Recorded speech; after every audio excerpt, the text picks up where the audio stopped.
Hey, what is up everybody? It's Animac here for AnimeUproar, and why, Horikoshi? Why, damn it? Why? Alright, well, the MHA manga just gave us a chapter that is both truly epic and absolutely heartbreaking, and I really don't know how to feel about this. A major death just occurred, and I'm definitely not happy about it, but at the same time, this tragic sacrifice could be a massive game changer in the war between the heroes and villains. It won't be easy, but we need to talk about this. As always, you guys know what to do if you enjoy these videos. If you want to see more, just leave a quick like and comment. It only takes a second, but it helps with the YouTube algorithm. And if you're new here or you watch our videos but you haven't taken the time to subscribe yet, it would help me out a lot if you took the time to subscribe, hit that bell, and then select the option that says all. If you don't go through all of those steps, you're still gonna miss a ton of our videos even if you are subscribed. It's just how YouTube works. Finally, this video will of course contain Boku no Hero manga spoilers, so please proceed with caution. You have been warned. The previous chapter ended with Shigaraki managing to get close enough to America-chan to grab her face. This happened because Stars and Stripes refused to sacrifice the lives of some of her comrades in order to squash Shigaraki before he could reach her. The big question that I had at the end of that chapter was whether Shigaraki was going to try and kill America-chan right away, or whether he was going to try to steal her quirk first. I assumed that he couldn't do both things at once, and I also assumed that America-chan would have used some sort of rule on herself before Shigaraki arrived. I was convinced that Stars and Stripes could still survive this fight despite allowing herself to be grabbed by Shigaraki. One thing I didn't anticipate is that Shigaraki can apparently steal her quirk and decay her body at the same time, but let's take it step by step. We start off from the perspective of Shigaraki, and it is clear that in this moment the All For One persona is absolutely dominant. It is obvious that All For One is the one leading the internal monologue that we're seeing, a monologue in which All For One talks about how much he hated that New Order and One For All always seem to be working together to thwart him. We then see a panel of Deku and Stars and Stripes standing side by side as if they are fighting together as a team. But I don't think that this is literally what All For One is saying. I don't think he means that Deku and Stars and Stripes ever physically fought together against him. I think he means that One For All has been his main obstacle in Japan, while America-chan and New Order have been the main thorn in his side on the international stage. All For One reveals that he was using a network of villains from other countries to cause as many problems in those countries as possible to keep the international heroes busy and prevent them from helping the heroes in Japan. All For One was hoping to delay the arrival of the international heroes, at least until his new body was complete and until he had stolen One For All. After that, he wouldn't have too much of a problem dealing with the international heroes, including Stars and Stripes and New Order. All For One's ultimate plan was to steal both One For All and New Order, and he believes that if he can do that, the war will be over. He will be able to take control not only of Japan, but of the entire world.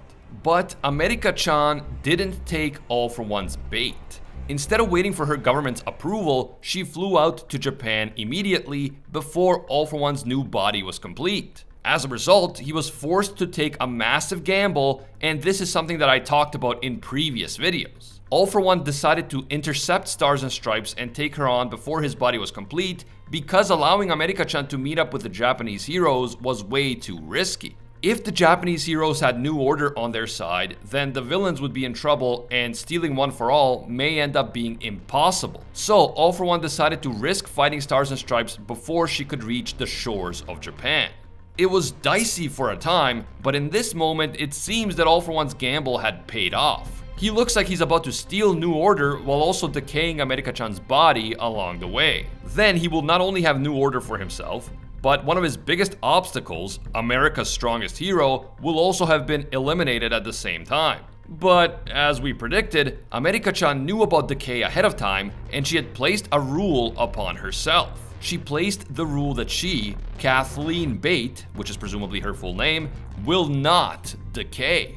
So it seems that decay will not work on her, but even so, All For One is in the process of stealing New Order.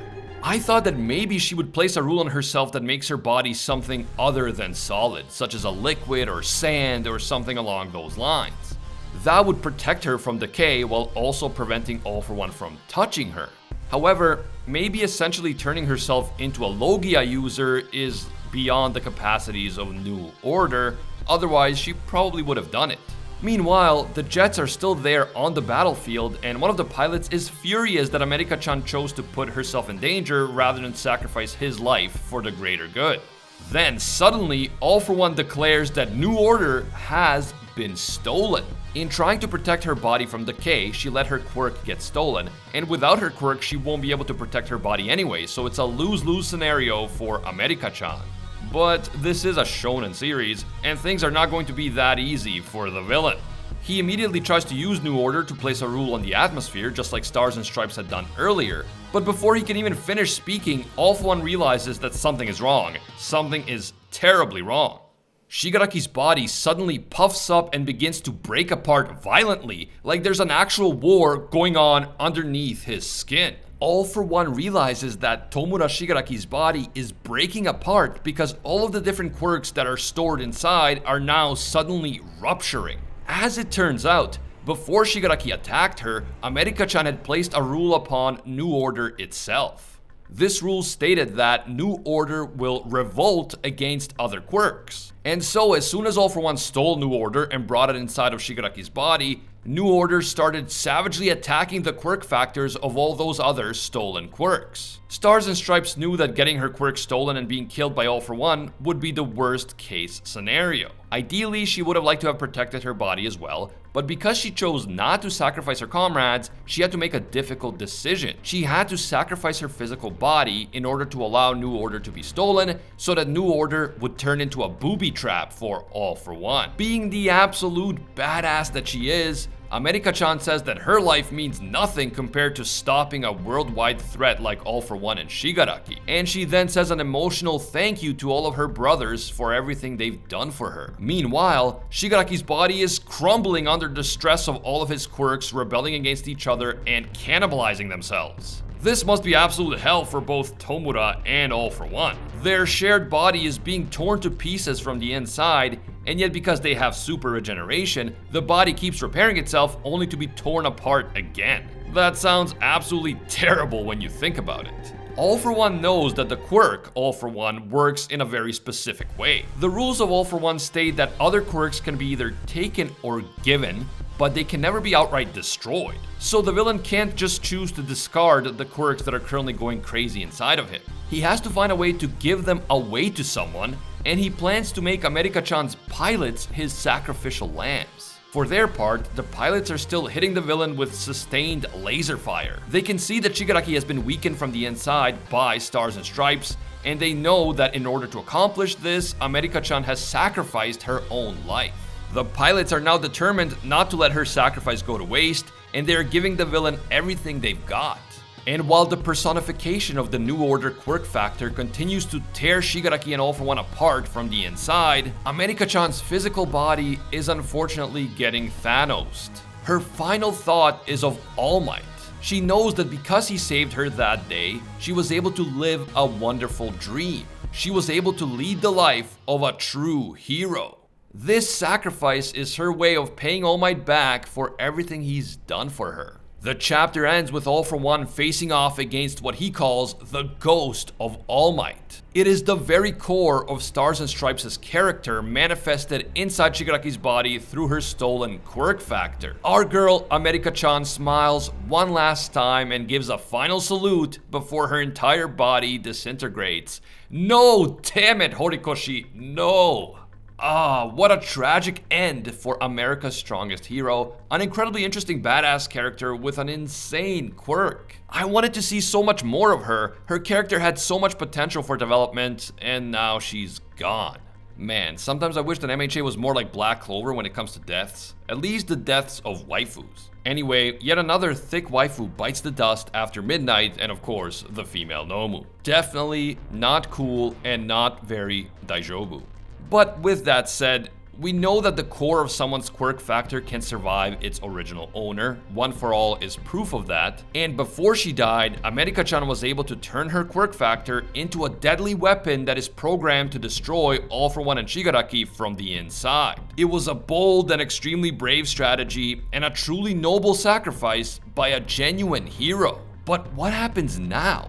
Realistically, Shigaraki / All for One is the main villain of the story, so he/they are not going to be defeated anytime soon. That means that All for One will definitely find a way out of this trap that Stars and Stripes has set for him, and his way out is already foreshadowed by the appearance of that flying Nomu in the final panels of the chapter. Yes, you heard that right, that freaking flying Nomu is back again. Dude, didn't this Nomu already get destroyed multiple times by lasers, Tiamat missiles, and that self-destruct command that Shigaraki gave it? Like, yes, I understand the high-end Nomu have super regeneration, but this seems like a bit much. My guess is that All for One / Shigaraki will use the flying Nomu to get away from the lasers, and eventually the villain will find a way to get rid of New Order. Unless he gets rid of New Order, or tries to get rid of every other quirk except New Order, America-chan's quirk will continue attacking him from the inside, and with such constant attacks, All for One will not be able to even function properly, let alone take over the world. As great as New Order is, All for One is not about to get rid of all of his other quirks just to keep New Order. So he is almost certainly going to give New Order away in order to save himself.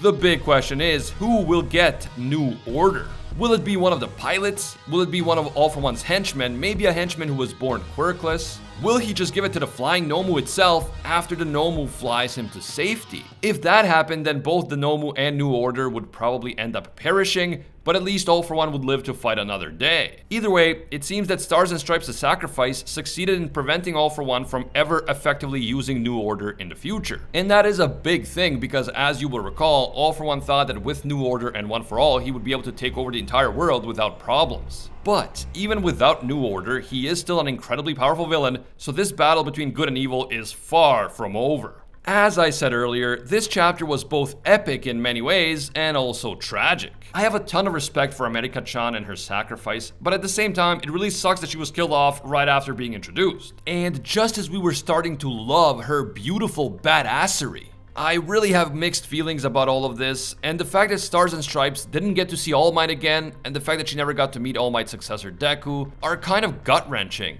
Let me know what you guys think about this mind-blowing chapter. Are you upset about America-chan's death, or are you content with her heroic sacrifice, or maybe a little bit of both? What is going to happen with All for One / Shigaraki now, and what will happen to New Order? Will one of the pilots end up with it? Will the Nomu end up with it, or will All for One transfer it to someone else? Will this traumatic experience of New Order tearing him up from the inside trigger something within Shigaraki? And I mean Tomura Shigaraki, aka Tenko Shimura. Will the internal rebellion of New Order prompt Tomura's consciousness to awaken and start fighting against All for One once again?